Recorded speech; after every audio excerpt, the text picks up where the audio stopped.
The screaming of twisted metal pierces the December air like a banshee's wail. It's 5:04 p.m.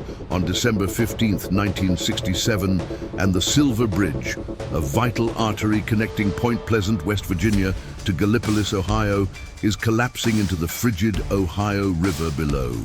Cars plummet through the darkness like metallic coffins, their headlights creating ghostly trails as they disappear beneath the black water. 46 souls will never see another sunrise. 2 bodies will never be found, claimed forever by the river's hungry depths. But here's what the newspapers won't tell you. Here's what the investigators buried in their classified reports. In the moments before the bridge's catastrophic failure, witnesses saw something impossible perched on the steel cables, something with wings spanning 10 feet across, something with eyes that burned like crimson coals in the winter twilight. But this story begins 13 months earlier, in a place where the dead rest uneasily and shadows move when they shouldn't. Point Pleasant, West Virginia. Population 6,000. A quiet river town where everyone knows everyone, where the most exciting thing that happens is the annual corn festival, and where the biggest mystery is usually who's been stealing Mrs. Henderson's prize-winning roses. November 12th, 1966. The autumn leaves have surrendered to winter's advance, carpeting the ground in shades of rust and decay. The air carries that peculiar smell of dying things, sweet and earthy, like nature's own funeral parlor. At Clendenin Cemetery, just outside Point Pleasant, 4 men work in the gathering dusk. The rhythmic sound of shovels biting into earth echoes through the graveyard like a macabre heartbeat. They're preparing a final resting place, unaware that something else is preparing to awaken. Kenneth Duncan wipes the sweat from his brow despite the November chill. "Getting dark fast tonight," he mutters to his companions, glancing nervously at the tree line that borders the cemetery. The other gravediggers nod, but continue their work. In small towns, you finish what you start, even when the shadows grow long and the wind begins to whisper secrets through the bare branches. That's when they hear it. A sound like leather wings beating against the wind. A sound that doesn't belong to any bird they know. The men freeze, their shovels suspended mid-dig as something massive passes overhead. What in God's name? Duncan's voice trails off as he looks up. Silhouetted against the dying light, a figure soars from tree to tree with impossible grace. Not flying like a bird, but gliding like something that has mastered the very air itself. The shape is wrong, too large, too human, too aware. The creature pauses on a gnarled oak branch, and for one heart-stopping moment, it seems to look directly at the men below. Even from a distance, they can see its eyes. Red, glowing, intelligent. Then it's gone, vanishing into the darkness as if it were never there at all. The gravediggers stand in stunned silence, their breath forming ghostly clouds in the cold air. They'll finish their work in record time that night, driven by a primal fear they can't quite name. They'll go home to their families, kiss their children goodnight, and try to convince themselves they imagined it all. But deep down, they know the truth. Something has awakened in Point Pleasant. Something that watches from the shadows with burning red eyes. Something that's just getting started. What they don't know, what none of them can possibly know, is that this creature, this impossible thing, is about to turn their quiet little town into the epicenter of one of America's most terrifying legends. The Mothman has arrived, and he's watching, always watching. 3 days pass in Point Pleasant like any other 3 days in any other small American town. The gravediggers tell their story to anyone who will listen, but small towns have a way of explaining away the impossible. Probably just a large crane, the locals say, maybe a turkey vulture caught in the wind. You know how shadows can play tricks on you at dusk. But the creature knows better. It's been watching, learning, waiting. November 15th, 1966. 11:30 p.m. The night is crisp and clear, with the moon so bright it turns the landscape into a black and white photograph. State Route 62 cuts through the West Virginia countryside like a scar, flanked by dense woods that seem to swallow sound and light with equal hunger. Roger Scarberry grips the steering wheel of his 1957 Chevy, his knuckles white in the dashboard's green glow. Beside him, his wife Linda shivers despite the car's heater. In the back seat, Steve and Mary Millette whisper to each other, their voices barely audible over the engine's steady rumble. They're young couples, barely out of their teens, looking for a quiet place to park and steal a few moments of privacy away from prying small-town eyes. The abandoned TNT bunkers from World War II seem like the perfect spot, isolated, forgotten, and far from the watchful gaze of parents and neighbors. The bunkers loom out of the darkness like concrete tombstones, remnants of a time when America feared invasion from across the ocean. Now they stand empty and crumbling, home only to bats, rats, and the occasional vagrant seeking shelter from the elements. Roger pulls the car to a stop near the largest bunker, its entrance yawning like a mouth frozen in an eternal scream. The headlights cut through the darkness, illuminating the graffiti-covered walls and the rusted chain-link fence that's supposed to keep trespassers out. "This place gives me the creeps," Linda whispers, pulling her coat tighter around her shoulders. "It's just old buildings," Roger replies, but his voice lacks conviction. There's something about this place, something that makes the hair on the back of his neck stand up and his primitive brain scream warnings he can't quite understand. That's when they see it. At first, it's just a shadow among shadows, a darker patch of darkness near the bunker's entrance. But then it moves, unfolding itself like some impossible origami creature made of night and nightmare. The thing stands 6 feet tall, maybe 7. Its body is humanoid but wrong, as if someone had tried to recreate a person from memory and gotten the proportions slightly off. But it's the eyes that freeze the blood in their veins, 2 burning red orbs that seem to pierce straight through the car's windshield and into their very souls. "Jesus Christ," Steve breathes from the back seat. "What is that thing?" The creature doesn't move like anything they've ever seen. It doesn't walk or run. It glides, its feet barely seeming to touch the ground as it approaches the car with predatory grace. And those wings, God, those wings. They unfurl from its back like a bat's, but massive, easily spanning 10 feet from tip to tip. Linda screams. The sound is sharp and primal, cutting through the night air like a blade. Roger's foot finds the accelerator, and the Chevy lurches forward, gravel spraying from beneath its tires as they flee down the dark country road. But the creature follows. In the rearview mirror, Roger watches in horror as the thing launches itself into the air with impossible ease. It doesn't flap its wings like a bird. Instead, it soars with the fluid grace of something that was born to rule the skies. The speedometer climbs 60, 70, 80, 90, 100 miles per hour. The creature keeps pace effortlessly. "It's following us!" Mary screams, her voice cracking with terror. "Oh God, it's right behind us!" The red eyes burn in the darkness, never wavering, never blinking, locked onto their fleeing car like twin laser sights. The creature's face, if it can be called a face, shows no expression, no emotion. It simply watches with the cold intelligence of a predator studying its prey. Roger pushes the accelerator to the floor, the engine screaming in protest as they rocket through the night. Trees blur past in a dark smear, and the yellow lines on the road become a continuous streak of light. But still, the creature follows, gliding through the air with supernatural ease. Then, as suddenly as it began, the pursuit ends. The creature banks to the right and disappears into a field, vanishing into the darkness as if it had never existed at all.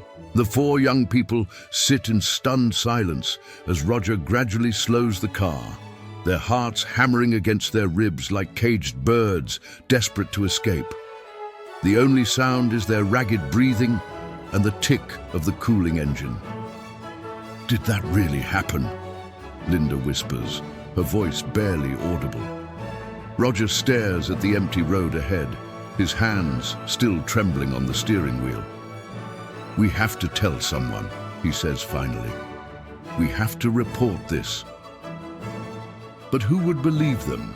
Who could possibly believe that something impossible had just chased them through the West Virginia night at 100 miles per hour? What they don't know is that their encounter is just the beginning. The creature they've just met, the thing with burning red eyes and impossible wings, is about to become the most famous monster in American folklore. But first, it has more people to visit, more fear to spread, more warnings to deliver. The Mothman's reign of terror has only just begun. November 16th, 1966. Dawn breaks over Point Pleasant like a reluctant witness, casting long shadows across a town that will never be the same. The Point Pleasant Register building sits on Main Street like a monument to small-town journalism, its windows reflecting the early morning light. Inside, editor Connie Carpenter stares at the most bizarre story she's ever been asked to print. Roger Scarborough and Steve Millett sit across from her desk, their faces pale and drawn from a sleepless night. They've told their story 3 times now, and each telling sounds more impossible than the last. "Let me get this straight," Carpenter says, adjusting her glasses. "You're telling me that a 7-foot-tall birdman with glowing red eyes chased your car at 100 miles per hour? "I know how it sounds," Roger replies, his voice hoarse. "But I swear on my mother's grave, that's exactly what happened." Carpenter looks at the 2 young men, searching their faces for any sign of deception. She's been a journalist for 20 years, and she's developed a 6th sense for liars and attention seekers. But these boys are genuinely terrified. "The wives confirm your story?" "Every word." Steve nods. "Linda's been crying all night. Mary won't even leave the house." Carpenter sighs and picks up her pen. In the town, where the biggest news is usually the high school football scores, this story will either make her career or destroy her credibility forever. The headline that appears in the afternoon edition will become legendary. "Couples see man-sized bird, creature, something." Even the newspaper can't decide what to call it. By noon, the story has spread through Point Pleasant like wildfire. In Heck's department store, housewives whisper over the fabric counter. At the Low Hotel coffee shop, businessmen debate whether the boys were drunk or just seeking attention. At Point Pleasant High School, teenagers dare each other to drive out to the TNT bunkers after dark. But not everyone is skeptical. Deputy Sheriff Millard Halstead has been patrolling Mason County for 15 years, and he's seen things that don't make it into official reports. Strange lights in the sky, animals behaving in ways that defy explanation, sounds in the forest that don't belong to any creature he knows. "I believe them boys," he tells Sheriff George Johnson over coffee at the courthouse.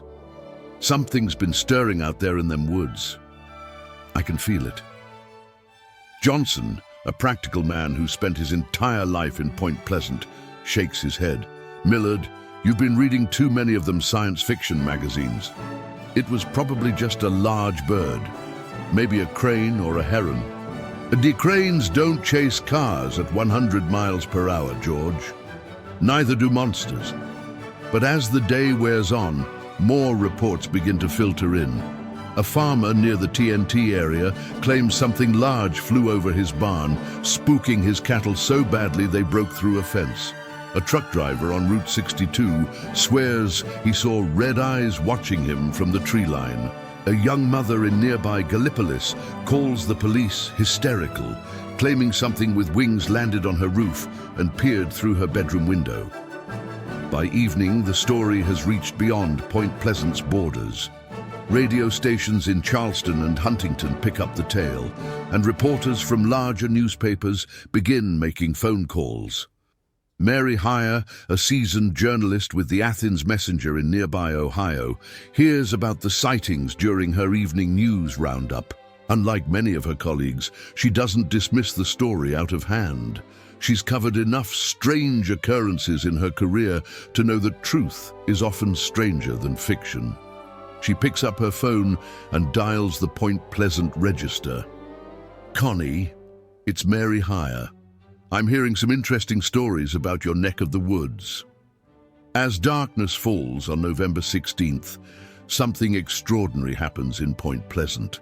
Instead of hiding behind locked doors, dozens of residents grab flashlights, hunting rifles and cameras, and head out into the night.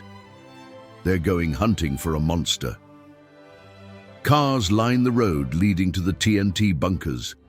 Teenagers with six-packs of beer and adults with serious expressions form an unlikely alliance, all united by curiosity and the very human need to confront the unknown. But the creature they're hunting is far more intelligent than they realize. It watches from the shadows as the humans stumble through the darkness, their flashlight beams cutting through the night like desperate prayers. It could reveal itself if it wanted to. It could send them all screaming back to their homes with a single appearance. Instead, it waits, it observes, it learns, because the Mothman isn't just a monster. It's something far more complex, far more purposeful.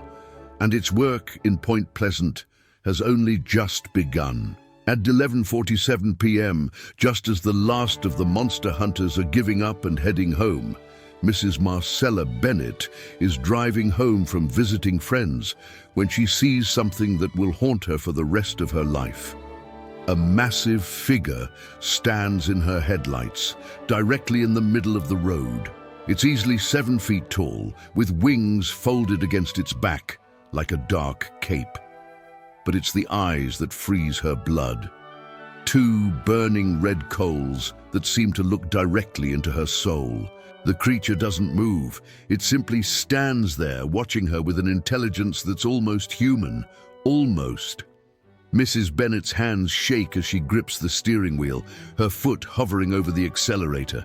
She wants to flee, wants to gun the engine and race home to safety. But something holds her in place, a terrible fascination, a need to understand what she's seeing. Then the creature spreads its wings. The span is enormous, easily 10 feet from tip to tip, blotting out the stars behind it. For a moment, it looks like some dark angel, a harbinger of doom sent from the depths of hell itself. Then it's gone, launching itself into the air with impossible grace and disappearing into the night sky. Mrs. Bennett sits alone in her car, engine idling, staring at the empty road ahead. She knows that her life has just changed forever. She knows that she's seen something that shouldn't exist, something that challenges everything she thought she knew about the world. But what she doesn't know is that this encounter is being repeated across Point Pleasant and the surrounding area. The Mothman isn't just visiting one person, it's making itself known to dozens of witnesses, as if it wants to be seen, wants to be remembered, as if it's trying to warn them about something terrible that's coming. Salem, West Virginia, November 14th, 1966. 10:30 p.m. Newell Partridge settles into his favorite armchair, a cup of coffee steaming on the table beside him, and his German Shepherd, Bandit, sprawled across the rug at his feet. It's been a long day at the construction site, and all he wants is to watch some television and unwind before bed. The house is small but comfortable, a modest 2-bedroom structure that Partridge built with his own hands after returning from Korea. It sits on 5 acres of wooded land, far enough from town to provide privacy, but close enough that he doesn't feel completely isolated. Bandit is more than just a pet. He's a companion, a protector, and the closest thing to family that Partridge has. The dog is intelligent, loyal, and possesses an almost supernatural ability to sense danger. In all the years they've lived together, Bandit has never failed to alert his master to potential threats, which is why what happens next is so disturbing. Partridge reaches for the television dial, adjusting the antenna to get better reception on the evening news. The picture wavers and clears, showing Walter Cronkite delivering the day's headlines. But then something strange happens. The screen begins to flicker, not the usual static that comes with poor reception, but something else, geometric patterns that pulse and shift like living things. The patterns are hypnotic, almost beautiful, but they fill Partridge with an inexplicable sense of dread. "What the hell?" he mutters, getting up to adjust the antenna again. That's when he hears it, a sound from outside that doesn't belong to the West Virginia night. It's high-pitched and electronic, like the whine of a radio being tuned between stations, but with an organic quality that makes his skin crawl. Bandit's head snaps up, his ears pricked forward and his body tense. The dog's hackles rise and a low growl rumbles in his throat. Not the warning growl he uses for strangers, but something deeper, more primal. It's the sound of an animal confronting something that violates the natural order. The electronic whining grows louder, seeming to come from all directions at once. Partridge moves to the window and peers out into the darkness, but the porch light only illuminates a small circle of his yard. Beyond that, the night is impenetrable. "Easy, boy," he whispers to Bandit. But the dog is beyond comfort. The German Shepherd is on his feet now, every muscle coiled like a spring, his eyes fixed on something outside that Partridge can't see. Then the television screen explodes into chaos. The geometric patterns multiply and intensify, creating a kaleidoscope of shifting shapes that seem to move independently of the screen itself. The sound from the speakers becomes a cacophony of electronic shrieks and whispers, as if the television is trying to communicate in some alien language. Partridge reaches for the power button, but before he can turn off the set, Bandit bolts. The dog moves faster than Partridge has ever seen him move, a blur of black and tan fur racing toward the back door. His claws scrabble against the linoleum as he tries to gain purchase, and his barks echo through the house like gunshots. "Bandit, no!" But it's too late. The dog hits the screen door with enough force to tear it from its hinges, and then he's outside, disappearing into the darkness with a series of frantic barks that quickly fade into the distance. Partridge grabs a flashlight from the kitchen drawer and follows, his heart pounding as he steps into the cold November night. The electronic whining has stopped, leaving behind a silence so complete it seems to press against his eardrums. "Bandit!" he calls, sweeping the flashlight beam across his yard. "Here, boy, come back!" Nothing. He walks to the edge of his property, calling the dog's name and listening for any sound that might indicate where Bandit has gone. The flashlight beam penetrates only a few feet into the dense woods that surround his home, creating a small circle of yellow light in an ocean of darkness. That's when he sees them. Two red circles, glowing like embers in the night, watching him from the tree line about 150 yards away. They're positioned about 6 feet off the ground, too high to belong to any animal he knows, and they pulse with a malevolent intelligence that makes his blood run cold. Partridge raises the flashlight, trying to get a better look at whatever is watching him, but the beam isn't powerful enough to reach that far. The red circles remain motionless, unblinking, like the eyes of some impossible predator studying its prey. For what feels like an eternity, man and creature regard each other across the darkness. Partridge wants to run, wants to retreat to the safety of his house and lock the doors, but something holds him in place.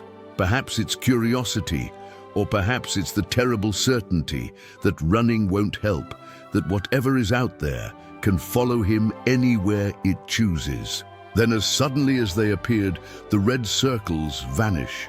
Partridge stands alone in his yard, the flashlight beam trembling in his shaking hand. The silence is absolute now, broken only by the sound of his own ragged breathing and the distant hum of power lines. "Bandit!" he calls again, but his voice sounds small and lost in the vast darkness. He spends the next 3 hours searching, walking the perimeter of his property and venturing into the woods as far as he dares. He finds paw prints in the soft earth near the tree line. Bandits' prints, he's sure of it, but they don't lead anywhere. They simply circle around and around in the same small area as if the dog had been chasing something that wasn't really there. And then they stop. Not fade away or become too faint to follow, they simply stop as if Bandit had vanished into thin air. Partridge never sees his dog again. In the days that follow, he'll post flyers around Salem and the surrounding towns. He'll offer a reward that represents a significant portion of his savings. He'll drive the back roads for hours, calling Bandit's name until his voice gives out. But deep down, he knows the truth. Whatever took his dog that night wasn't natural. It wasn't something that could be tracked or reasoned with or bargained with. It was something else entirely. Something that watches from the darkness with burning red eyes. Something that's just getting started. What Partridge doesn't know, what he can't possibly know, is that his encounter is connected to events unfolding 60 miles away in Point Pleasant. The creature that stole his beloved companion is the same entity that will soon terrorize an entire town. The same entity that's trying to deliver a warning about something far worse than its own presence. But warnings, like prophecies, are often misunderstood until it's too late. And time is running out. New York City, November 18th, 1966. John Keel sits in his cluttered Manhattan apartment, surrounded by towers of books, newspaper clippings, and correspondence from around the world. At 36, he's already established himself as one of America's foremost investigators of the paranormal, a journalist who approaches the impossible with scientific rigor and an open mind. The phone call from Mary Heyer changes everything. "John, you need to get down here."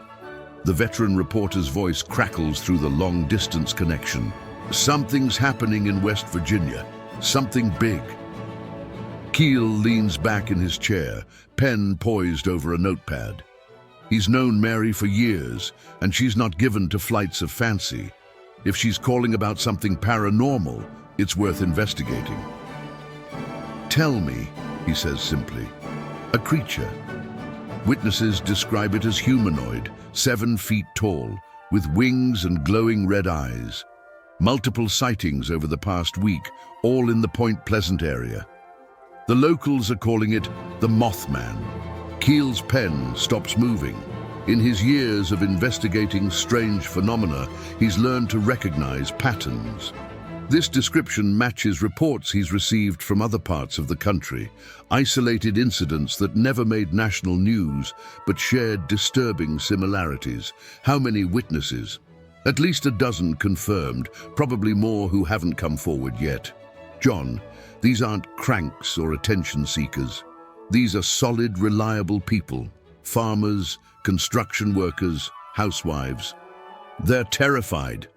3 days later, Keel's rental car winds through the hills of West Virginia, carrying him toward what will become the most important investigation of his career. The landscape is beautiful in its desolation. Rolling hills covered in bare trees, their branches reaching toward a gray November sky like skeletal fingers. Point Pleasant appears around a bend in the Ohio River like something from a Norman Rockwell painting. Main Street is lined with modest storefronts and family-owned businesses. American flags hang from porch posts, and children play in yards surrounded by white picket fences. It's the last place on earth you'd expect to find a monster. Keel checks into the Low Hotel and immediately begins his investigation. His first stop is the Point Pleasant Register, where editor Connie Carpenter greets him with a mixture of relief and skepticism. "You're the paranormal investigator from New York?" she asks, looking him up and down. Keel doesn't look like what most people expect from someone who chases monsters for a living. He's well-dressed, articulate, and carries himself with the confidence of a serious journalist. "I investigate unexplained phenomena," he corrects gently. "I'm here to find out what's really happening in your town." Over the next several hours, Keel interviews the primary witnesses. Roger and Linda Scarborough, still shaken by their encounter, describe the creature in vivid detail. Steve and Mary Mallet corroborate every aspect of the story. Newell Partridge, who has driven down from Salem, tells the heartbreaking tale of his missing dog, but it's the consistency of the accounts that convinces Keel he's dealing with something genuine. The witnesses don't know each other well, yet their descriptions match perfectly. The creature is always described as humanoid, always 7 feet tall, always with the same burning red eyes and massive wingspan. "It wasn't like anything I've ever seen," Linda Scarberry tells him, her voice barely above a whisper. "It was intelligent. You could see it thinking, watching us. It wasn't just some animal." Keel takes meticulous notes, recording every detail, every nuance of emotion in the witnesses' voices. He's developed a sixth sense for deception over the years, and these people are telling the truth. They've seen something that shouldn't exist. That evening, as Keel reviews his notes in his hotel room, the phone rings. The voice on the other end is local, male, and terrified. "Are you the reporter investigating the bird thing?" "Yes, I am. Who is this?" "I can't give you my name, but I work at the chemical plant outside town. Something's been happening here. Things we're not supposed to talk about." Keel grabs his pen. "What kind of things?"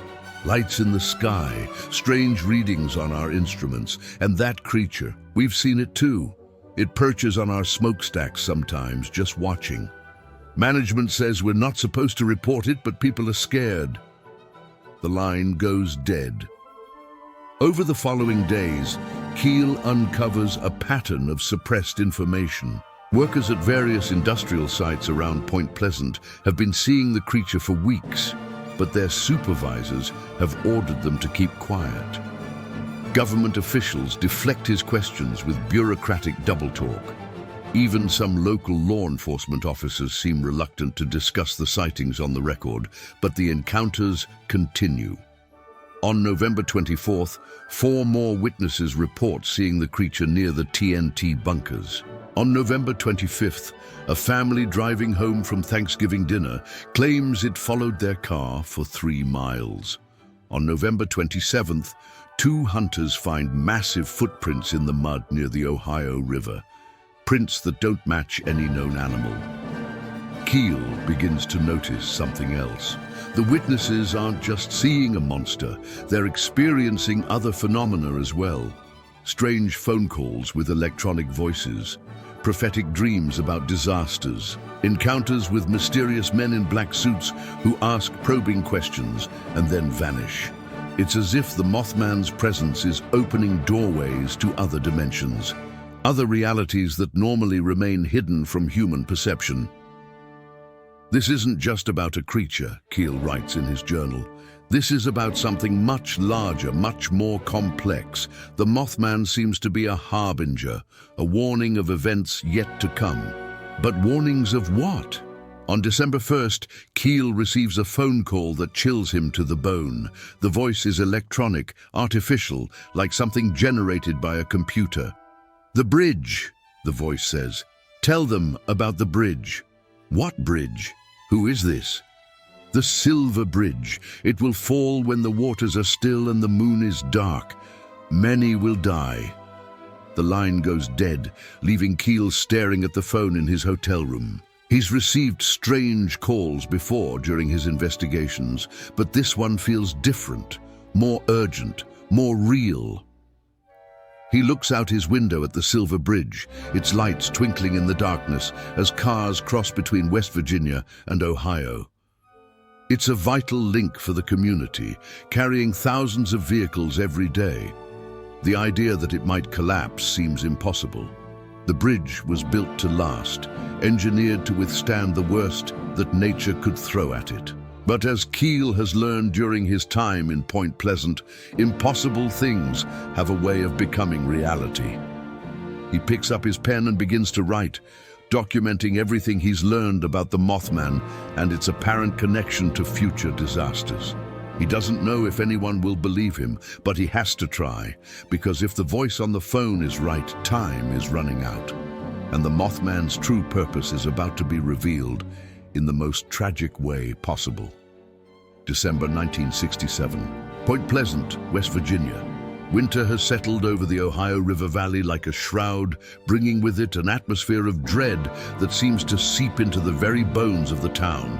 The Mothman sightings have continued throughout the year, but they've taken on a different quality, more urgent, more focused. The creature is no longer content to simply observe from the shadows. It's making itself known in ways that can't be ignored or explained away. December 6th, 1967. 3:17 a.m. Linda Scarberry jolts awake in her bed, her heart pounding with inexplicable terror. Through her bedroom window, she can see a massive silhouette perched on the telephone pole outside her house. Even in the darkness, she can make out the distinctive shape. The humanoid torso, the enormous wings folded against its back, and those terrible red eyes that seem to burn with their own inner fire. The creature isn't moving. It's simply watching, as if waiting for something. Linda reaches for her husband, but Roger is already awake, his face pale in the moonlight streaming through the window. "It's back," he whispers. They watch in terrified silence as the Mothman spreads its wings, a span so vast it blocks out the stars behind it. For a moment, it looks like some dark angel of death, a harbinger of apocalypse sent to deliver a final warning.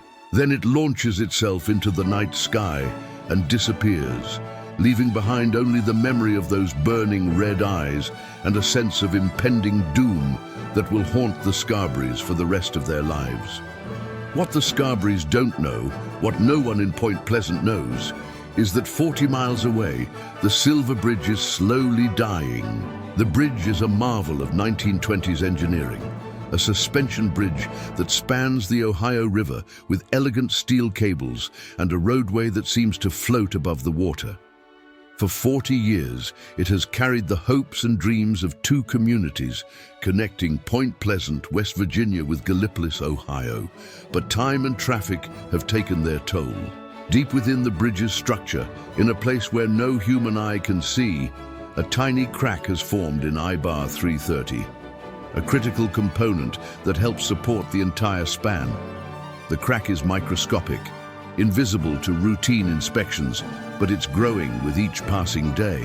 Every car that crosses the bridge, every truck that rumbles across its deck, every gust of wind that sets the cables singing, all of it contributes to the slow, inexorable failure of a single piece of steel that holds thousands of lives in its metallic grip.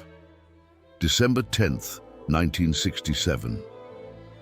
John Keel stands on the Point Pleasant side of the Silver Bridge, watching the evening traffic flow between the two states. Cars and trucks move in steady streams, their headlights creating rivers of light in the gathering dusk.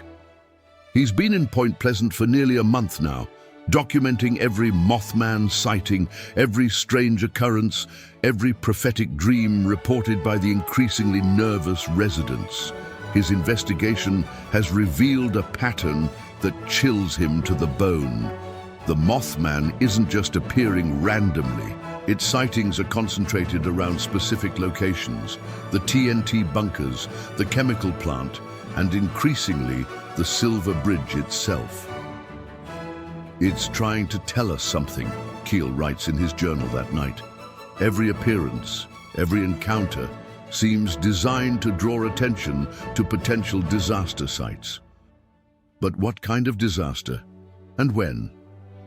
December 12th, 1967. The answer begins to reveal itself when Keel receives another of those mysterious phone calls. The voice is the same electronic monotone that has haunted his investigation, but this time the message is more specific. 3 days, the voice says. When the rush hour comes and the bridge is full, the silver will fall into the dark water. The red-eyed one has tried to warn them, but they do not listen. "Who are you?" Keel demands. "What do you want? We are the Watchers. We see what is coming. The bridge will fall, and many will die, and the red-eyed one will be blamed for what it tried to prevent." The line goes dead, leaving Keel staring at the phone in his hotel room. 3 days. If the voice is telling the truth, something terrible will happen to the Silver Bridge in 3 days. He considers calling the authorities, but what would he tell them? That a mysterious voice on the phone, possibly connected to a creature that shouldn't exist, has predicted a bridge collapse. They'd think he was insane. Instead, he decides to watch, to document, to be ready. December 13th, 1967. The Mothman appears again, this time to multiple witnesses simultaneously. At 7:15 p.m., 5 different people call the police to report a massive winged creature perched on the Silver Bridge's main tower. The creature remains visible for nearly 10 minutes, its red eyes glowing like beacons in the winter darkness. Traffic slows as drivers crane their necks to see what's causing the commotion. Some pull over and get out of their cars, pointing and staring at the impossible sight above them.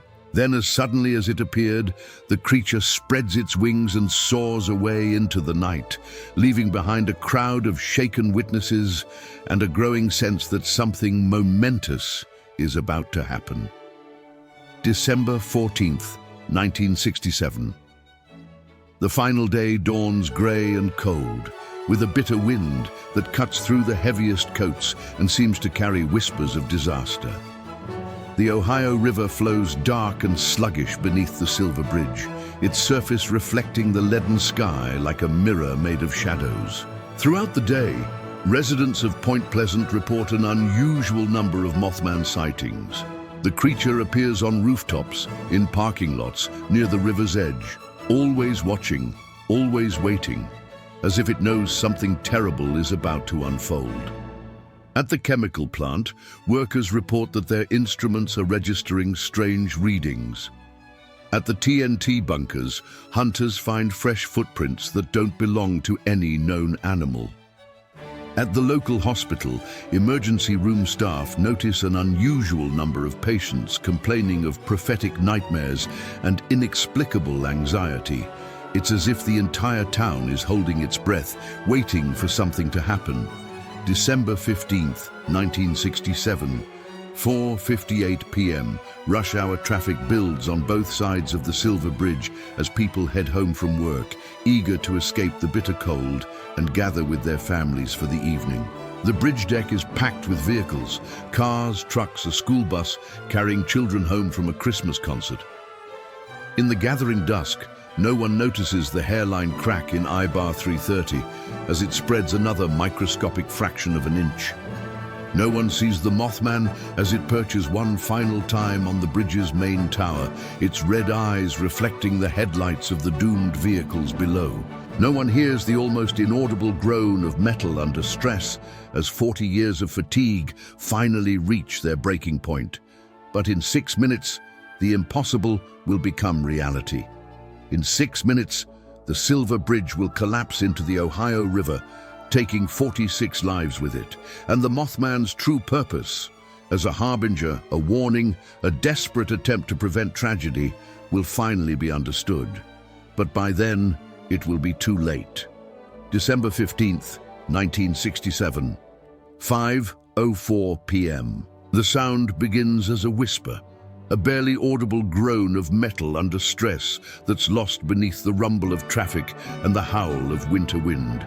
But deep within the Silver Bridge's structure, in the darkness where steel meets steel, something catastrophic is happening.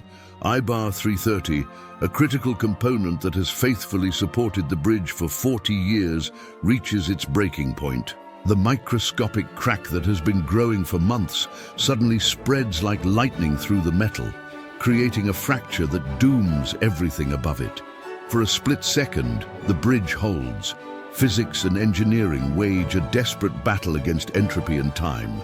Then physics loses. The failure cascades through the structure with terrifying speed. Support cables snap like guitar strings, their metallic screams echoing across the Ohio River. The roadway, suddenly unsupported, begins to buckle and twist. On the bridge, 37 vehicles carrying 64 people are caught in a nightmare that unfolds in slow motion. In car number 23, a blue 1965 Impala, Harold and Eleanor Batson are discussing Christmas plans when the world suddenly tilts sideways. Harold, a veteran of World War II who has faced death before, has just enough time to grab his wife's hand before their car plunges toward the dark water below. "I love you," Eleanor whispers, and those are the last words either of them will ever speak. In the school bus, driver Joe Thornton feels the roadway give way beneath his wheels and makes a split-second decision that will haunt the survivors forever. Instead of trying to save himself, he throws the bus into reverse, using his own vehicle as a brake to slow the collapse and give his young passengers a few precious extra seconds. 19 children escape because of his sacrifice. Joe Thornton does not. The collapse takes less than a minute, but for those experiencing it, time stretches into an eternity of terror. Cars tumble through the air like toys, their headlights creating ghostly trails in the winter darkness. The sound is indescribable, a symphony of destruction that combines the screaming of metal, the shattering of glass, and the cries of the doomed. 31 vehicles plunge into the Ohio River. The water is 39 degrees Fahrenheit, cold enough to kill in minutes, even if the impact doesn't. Some cars sink immediately, their occupants trapped inside as the frigid water rushes in. Others float briefly, giving their passengers a few desperate moments to escape before the river claims them. On the Point Pleasant side of the bridge, witnesses watch in horror as the impossible unfolds before their eyes. The Silver Bridge, a symbol of progress and connection that has stood for 4 decades, simply ceases to exist. Mary Heyer, the journalist who first brought the Mothman story to national attention, is driving toward the bridge when she sees it collapse. She slams on her brakes and sits in stunned silence, watching as emergency vehicles race toward the disaster site with their sirens wailing. "My God," she whispers and reaches for her camera. Even in the midst of tragedy, her journalist's instincts take over. This story will need to be told. The rescue effort begins immediately, but the odds are stacked against the survivors. The water is so cold that hypothermia sets in within minutes. The current is strong enough to sweep away even strong swimmers, and the darkness makes it nearly impossible to locate victims in the churning water. Local fishermen launch their boats despite the dangerous conditions, racing to pull survivors from the river. The Coast Guard arrives within 20 minutes, followed by divers from as far away as Charleston. But for many of the victims, help comes too late. Charlene Wood, a young mother of 2, is pulled from the water after 15 minutes of submersion. Paramedics work frantically to revive her, but the cold has already claimed her life. Her children, waiting at home for mommy to return from Christmas shopping, will grow up without her. William Needham, a construction worker who helped build the bridge 40 years earlier, dies in the same structure he helped create. The irony is not lost on the rescue workers who recover his body. As the night wears on, the true scope of the tragedy becomes clear. 46 people have lost their lives in the collapse. 2 bodies, those of Melvin Lewis and his passenger, will never be found, claimed forever by the dark waters of the Ohio River. The survivors tell stories that will haunt them for the rest of their lives. They speak of the moment when solid ground became empty air, of the terrible sound of the bridge's death throes, of the desperate struggle to escape from sinking cars in water so cold it felt like liquid fire. But some survivors tell another story as well. "I saw it," whispers Margaret Johnson, one of the few people pulled alive from the wreckage. "Just before the bridge fell, I saw something on the tower, something with wings and red eyes. It was watching us." The rescue workers exchange glances but say nothing. In the aftermath of such a tragedy, people see all kinds of things. Shock and trauma can play tricks on the mind. But Margaret Johnson isn't the only one. 3 other survivors report seeing the Mothman in the moments before the collapse.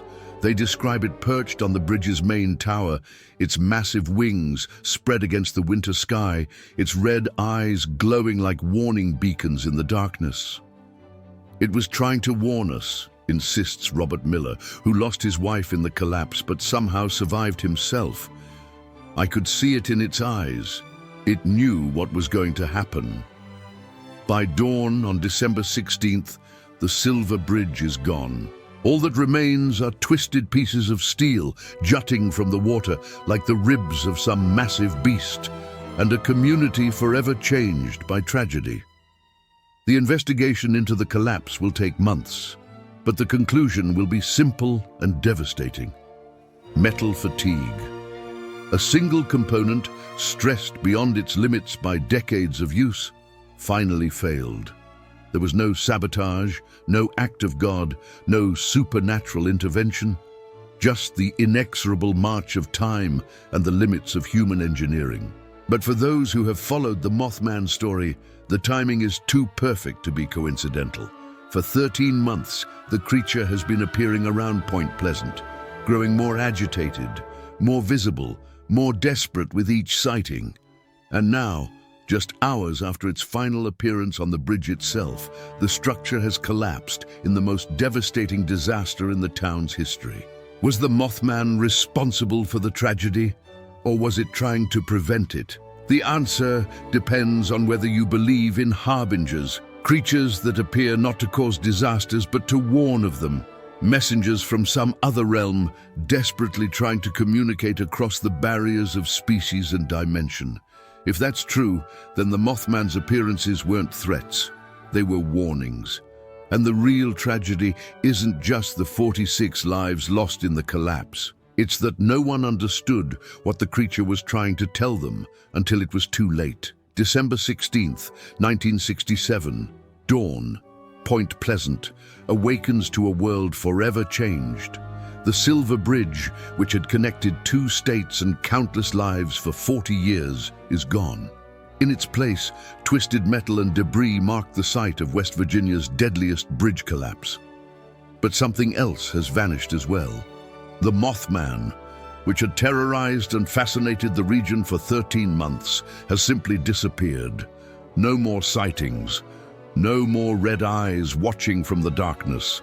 No more massive wings silhouetted against the night sky. It's as if the creature's purpose has been fulfilled, its warning delivered in the most tragic way possible. The funerals begin 3 days later. 46 services for 46 lives, cut short by a failure of steel and time. The churches of Point Pleasant overflow with mourners, their grief echoing through the small town like a physical presence. At the Methodist Church, they lay to rest Harold and Eleanor Batson, the couple who died holding hands as their car plunged into the Ohio River. At the Baptist Church, they mourn Joe Thornton, the bus driver who sacrificed his life to save 19 children. At the Catholic Church, they remember Charlene Wood, the young mother who will never see her children grow up. Each funeral is a reminder of the human cost of the disaster. These weren't statistics or news reports. They were neighbors, friends, family members whose absence leaves holes in the fabric of the community that will never fully heal. But even in their grief, some residents can't help but wonder about the creature that had haunted their town for over a year. Where had it gone? Why had it disappeared so suddenly after the bridge collapse? John Keel sits in his hotel room, typing furiously on his portable typewriter. The story he's documenting will become one of the most famous paranormal investigations in American history, but right now, he's simply trying to make sense of what he's witnessed. The Mothman phenomenon, he writes, appears to be connected to the bridge disaster in ways we may never fully understand. The creature's appearances intensified in the weeks leading up to the collapse, as if it was trying to warn the community of impending danger. He pauses, staring out his window at the Ohio River, where rescue workers are still searching for the 2 missing bodies. The water is dark and cold, keeping its secrets beneath the surface. But if the Mothman was trying to warn us, he continues typing, why couldn't we understand its message? What does it say about humanity that we can build bridges that span rivers but cannot comprehend the warnings of a creature from another realm? Keel's investigation will continue for several more months, but the heart of the story is already complete. The Mothman came, it warned, and it vanished when its purpose was fulfilled. Whether anyone believes that interpretation is another matter entirely. In the months following the disaster, Point Pleasant struggles to rebuild both its infrastructure and its identity. A new bridge is planned to replace the Silver Bridge, but it will take years to complete. In the meantime, residents must drive miles out of their way to cross the river, a daily reminder of what they've lost. The Mothman sightings, which had become a source of both terror and strange pride for the community, cease entirely. The creature that had put Point Pleasant on the map has vanished as mysteriously as it appeared. Some residents are relieved. The Mothman had brought unwanted attention to their quiet town, turning them into a curiosity for paranormal investigators and thrill seekers. Without the creature's presence, they hope to return to the peaceful anonymity they once enjoyed. But others feel a strange sense of loss. The Mothman, for all its frightening aspects, had made Point Pleasant special. It had given their small town a place in American folklore, a mystery that set them apart from countless other river communities. The media attention continues long after the Mothman's disappearance.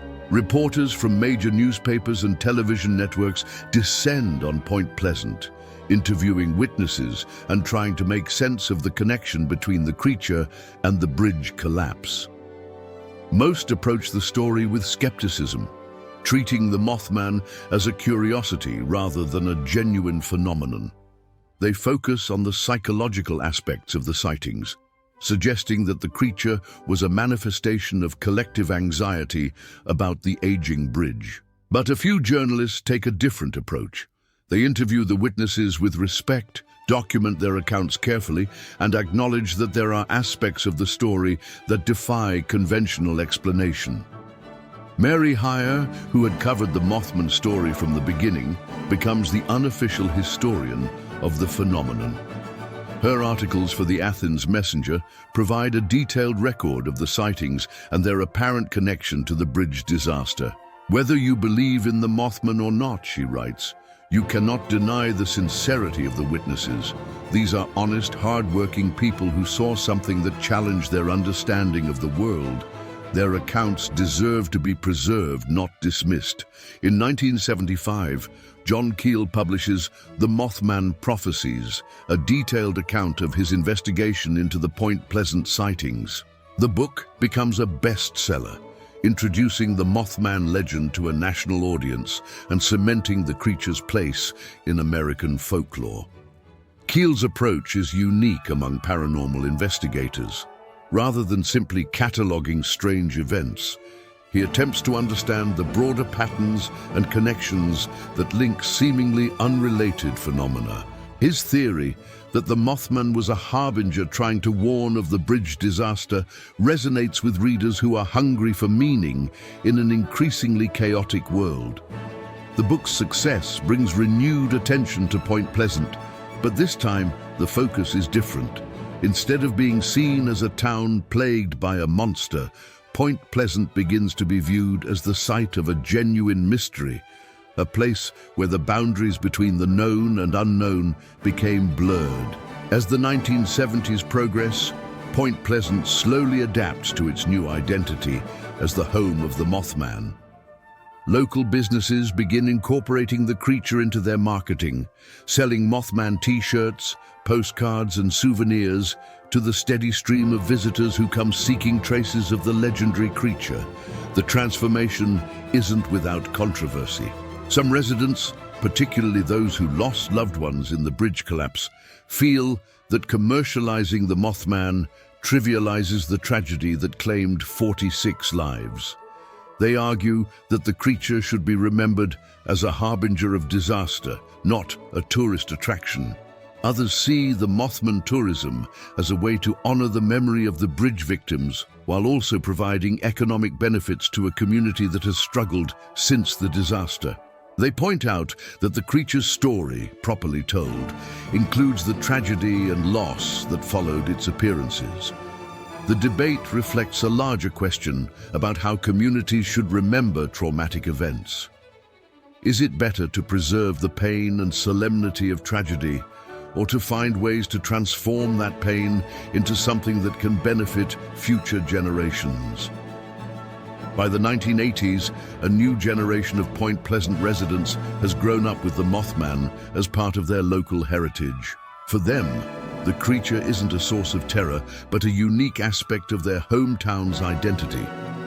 Children play Mothman games in the schoolyard, pretending to have glowing red eyes and massive wings. Teenagers dare each other to visit the TNT bunkers where the first sightings occurred. Young adults wear Mothman t-shirts to college, proud to be from the town that produced America's most famous cryptid. This generational shift marks a crucial transition in how the Mothman is perceived.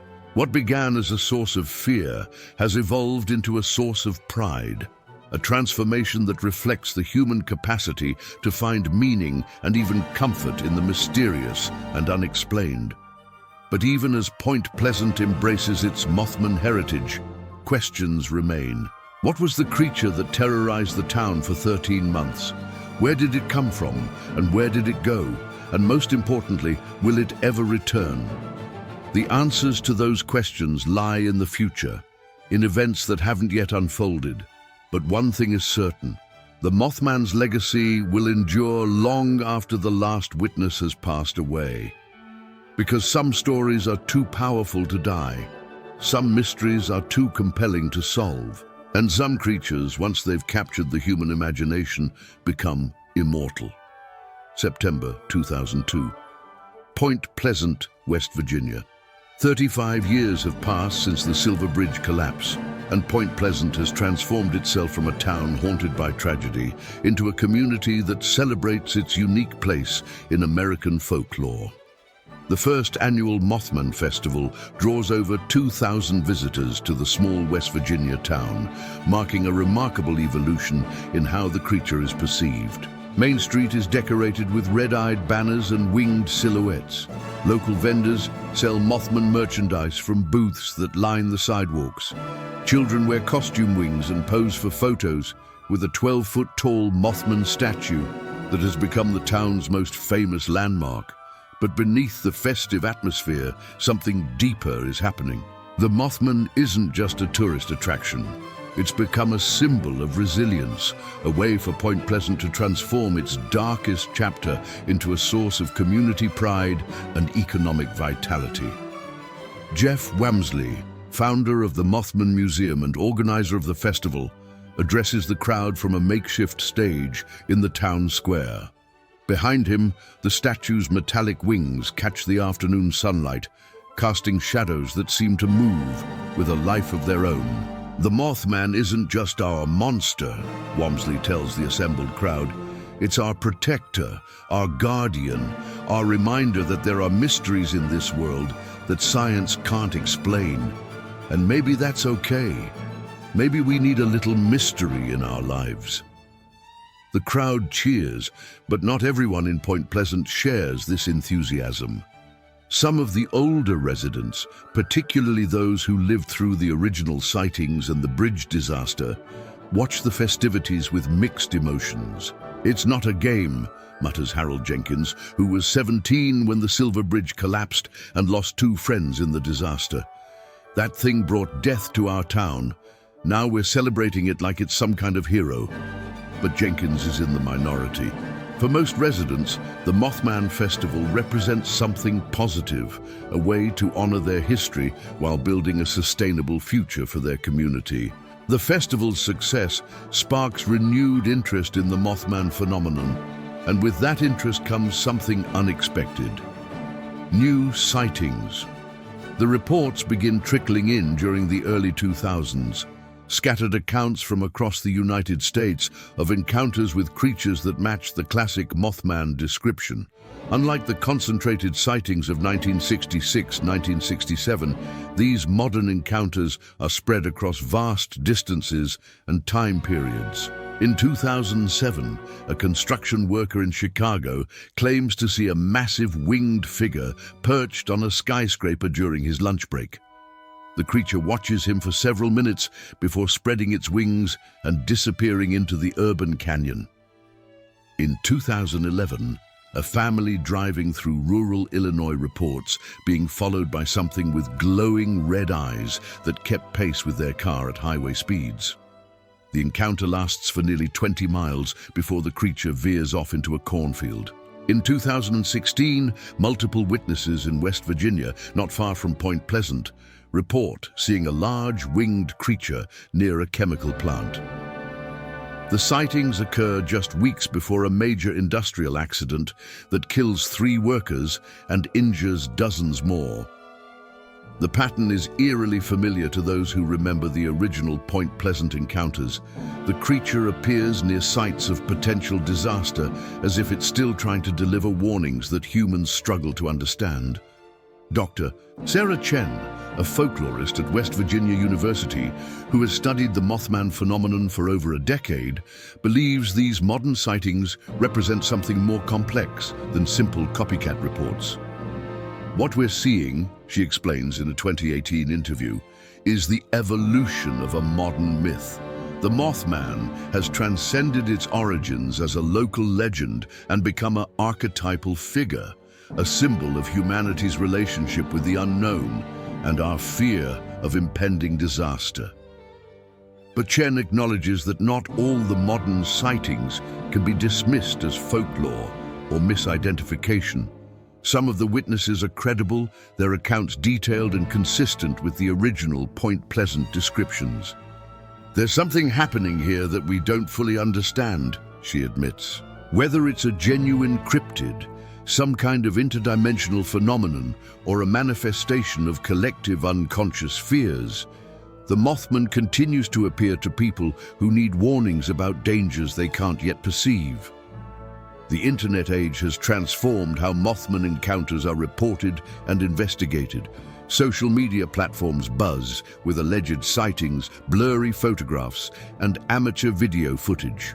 Online forums dedicated to cryptid research analyze every piece of evidence with scientific rigor. But the digital age has also brought new challenges. Hoaxes are easier to create and spread, making it harder to separate genuine encounters from attention-seeking fabrications. The signal-to-noise ratio has decreased dramatically, forcing serious researchers to develop new methods for evaluating claims. Despite these challenges, certain patterns emerge from the digital data. Modern Mothman sightings cluster around industrial sites, transportation hubs, and areas with high electromagnetic activity. The creature still appears most frequently in the months or weeks before significant disasters, though the connection isn't always immediately apparent. In 2024, the Mothman phenomenon receives its biggest media exposure since John Keel's original book, when Netflix features the creature in an episode of Unsolved Mysteries. The show examines both the original Point Pleasant sightings and recent encounters, presenting the evidence with a balance of skepticism and open-mindedness. The episode features interviews with original witnesses, many now in their 70s and 80s, who maintain that their encounters were genuine. It also explores modern sightings, including a 2022 incident in Rockford, Illinois, where multiple witnesses reported seeing a large winged creature near a canal. "I know what I saw," insists Maria Rodriguez, one of the Rockford witnesses. "It wasn't a bird, it wasn't a plane, it wasn't anything natural. It was something else entirely, something that was watching us with intelligence." The Netflix exposure brings a new generation of believers and skeptics to the Mothman phenomenon, ensuring that the legend will continue to evolve and spread. Back in Point Pleasant, the annual Mothman Festival has grown into one of West Virginia's most successful tourist attractions. The 2024 festival draws over 15,000 visitors from around the world, transforming the small town into a temporary metropolis of cryptid enthusiasts, paranormal investigators, and curious tourists. The festival has evolved far beyond its original scope, featuring guest speakers, paranormal tours, costume contests, and live music. Local businesses report that the weekend generates more revenue than any other event of the year, providing crucial economic support for for a community that has struggled with industrial decline. But the festival's success has also attracted criticism from some quarters. Skeptics argue that it promotes pseudoscience and encourages gullible people to believe in nonsense. Some religious groups condemn it as celebrating demonic entities. The organizers respond by emphasizing the festival's role in preserving local history and supporting the community. They point out that the Mothman story, regardless of its literal truth, has become an important part of American folklore that deserves to be remembered and celebrated. As night falls on the 2024 festival, a small group of dedicated believers gathers at the TNT bunkers where the original sightings occurred. They come armed with cameras, recording equipment, and an unshakable faith that the Mothman might return to the place where it all began. Among them is Linda Scarberry, now in her 70s, but still sharp and determined. She's one of the few original witnesses still alive, and she returns to this spot every year on the anniversary of her encounter. "People ask me if I still believe," she says, staring into the darkness beyond the abandoned bunkers. "But belief isn't the right word. I know what I saw. I know what chased our car that night, and I know it's still out there somewhere, watching, waiting." As if summoned by her words, something moves in the tree line, a shadow among shadows, barely visible in the moonlight. The group falls silent, cameras raised, hearts pounding with the possibility that they might witness something extraordinary. But the shadow doesn't reveal itself. It remains at the edge of perception, neither confirming nor denying its presence. Like the Mothman itself, it exists in the liminal space between the known and unknown, the real and imagined. Whether the Mothman is real or not may be less important than what it represents. In an age of scientific rationalism and technological advancement, the creature embodies humanity's need for mystery, for the possibility that there are still things in the world that can't be explained or controlled. The Mothman reminds us that despite all our knowledge and sophistication, we are still small creatures in a vast and mysterious universe. And sometimes, just sometimes, that universe sends us warnings in forms we struggle to understand. The question isn't whether the Mothman exists. The question is whether we're wise enough to listen when it tries to speak. So what is the Mothman? After nearly 60 years of sightings, investigations, and speculation, that question remains as mysterious as ever. The creature that terrorized Point Pleasant in 1966 and 1967 has become one of America's most enduring cryptid legends, but its true nature continues to elude explanation. The theories are as varied as the witnesses themselves. Dr. Robert Smith, a zoologist at Marshall University, represents the scientific skeptic's viewpoint. In his 2019 paper, Misidentification and Mass Hysteria, a rational explanation for the Mothman phenomenon, he argues that the sightings can be explained through conventional means. The original witnesses likely encountered a large bird, possibly a sandhill crane or great blue heron, under unusual circumstances, Dr. Smith explains. Poor lighting conditions, stress, and the power of suggestion combined to transform a natural encounter into something supernatural. Subsequent sightings were either copycat reports or cases of pareidolia, the human tendency to see patterns where none exist.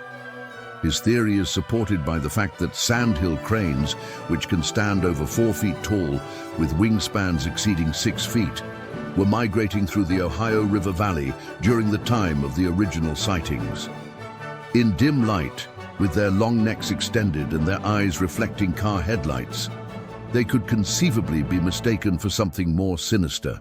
But this explanation fails to account for several key aspects of the Mothman encounters.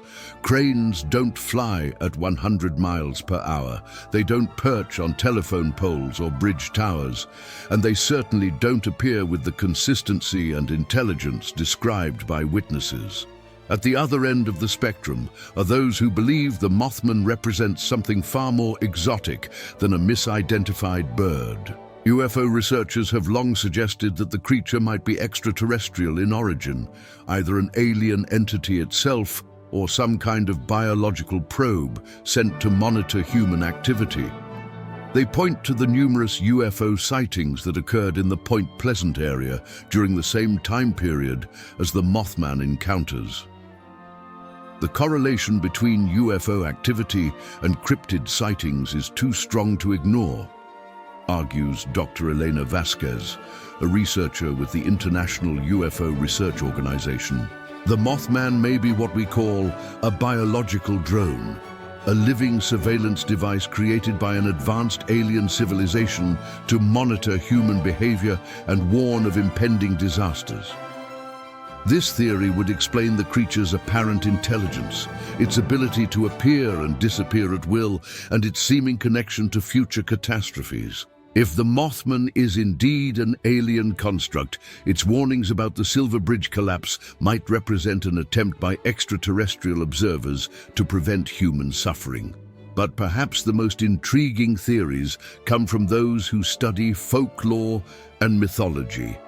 They see the Mothman not as a physical creature, but as something far more fundamental, an archetypal figure that emerges from the collective unconscious during times of crisis. Dr. Margaret Whitfield, a professor of comparative mythology at Harvard University, has spent decades studying harbinger figures in world cultures. Her research reveals striking similarities between the Mothman and legendary creatures from around the globe. Every culture has stories of winged beings that appear before disasters, Dr. Whitfield explains. The ancient Greeks had the Keres, death spirits with dark wings. Celtic mythology speaks of the banshee, whose wailing warns of impending death. Native American traditions include the thunderbird, a powerful spirit associated with storms and transformation.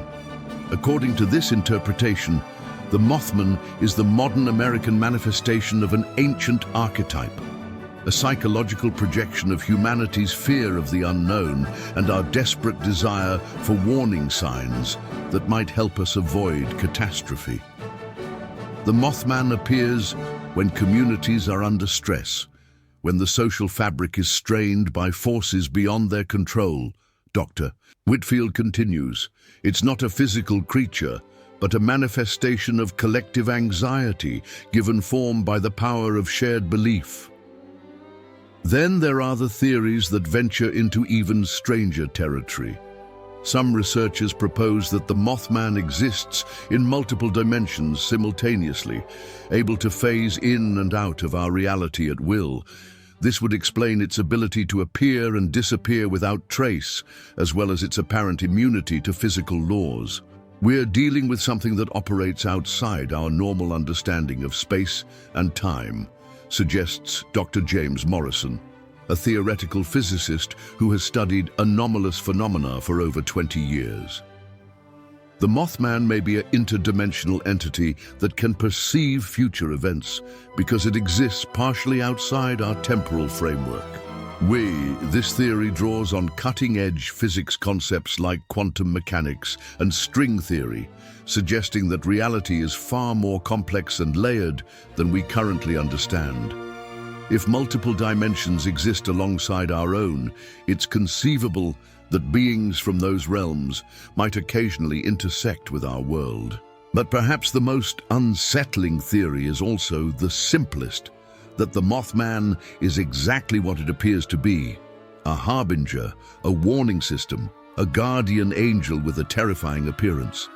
This interpretation suggests that the creature appears not to cause disasters, but to prevent them, or at least to minimize their impact by alerting potential victims. The tragedy of the Silver Bridge collapse wasn't that the Mothman failed to warn people, but that people failed to understand its warnings. Think about it, says Linda Scarberry, now one of the few surviving original witnesses. The Mothman appeared for over a year before the bridge collapsed. It was seen near the bridge multiple times in the weeks leading up to the disaster. If we had understood what it was trying to tell us, maybe those 46 people would still be alive. This theory transforms the Mothman from a monster into a tragic figure, a being desperately trying to communicate across the barriers of species and dimension, watching helplessly as the disasters it foresees unfold despite its best efforts to prevent them. The truth is, we may never know what the Mothman really is. It exists in that liminal space between the known and unknown, the real and imagined, the scientific and supernatural, and perhaps that's exactly where it belongs. In our age of instant information and scientific explanation, the Mothman reminds us that mystery still exists in the world. It challenges our assumptions about what's possible and forces us to confront the limits of human knowledge. Whether it's a misidentified bird, an alien probe, an interdimensional entity, or something else entirely, the Mothman has achieved a kind of immortality. It lives on in the stories we tell, the festivals we celebrate, and the dark corners of our imagination, where anything is possible. And somewhere, in the darkness beyond our understanding, red eyes are still watching. They watch from the shadows of abandoned buildings and the depths of forgotten forests. They observe from the towers of bridges and the peaks of mountains. They see things we cannot see, know things we cannot know, and try desperately to warn us of dangers we cannot yet perceive. The Mothman's vigil continues, as it has for nearly 60 years, and as it may for 60 more. Because, as long as humanity faces uncertainty and danger, as long as we build structures that can fail and make decisions that can lead to disaster, we need harbingers. We need watchers in the dark. We need something to remind us that we are not alone in the universe, and that sometimes, just sometimes, the universe tries to protect us from ourselves. The next time you see something impossible in the corner of your eye, the next time you glimpse red lights in the darkness that don't belong to any earthly source, remember the Mothman of Point Pleasant. Remember that some mysteries are meant to remain unsolved. And remember that in a world full of explanations, sometimes the most important truths are the ones we cannot prove. The Mothman is still out there, still watching, still waiting. The question is, are we ready to listen?